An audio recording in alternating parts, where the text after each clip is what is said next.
18 কোটি জনগণ দেশের আমরা, হিন্দু মুসলিম বৌদ্ধ খ্রিস্টান সবাই ভাই ভাই। কেউ জাতিগত নিয়ে ছোট বিবাদ ছড়াবেন না, কেউ জাতিগতভাবে হিংসা বিবাদ ছড়াবেন না, কেউ ছোট কেউ বড় সেটা আমাদের দেখার বিষয় নয়। সব জাতি আমরা সমান এবং ভাই ভাই।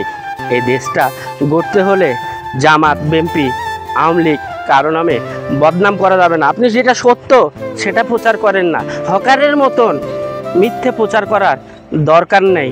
কারণ আপনার মিথ্যা প্রচার করে পাবলিক এখন খাবে না, পাবলিক খাবে সত্যটা। এখন পাবলিকের মাথায় ব্রেন আছে, এখন আর রুটি কলায় পাবলিক বিক্রি হয় না।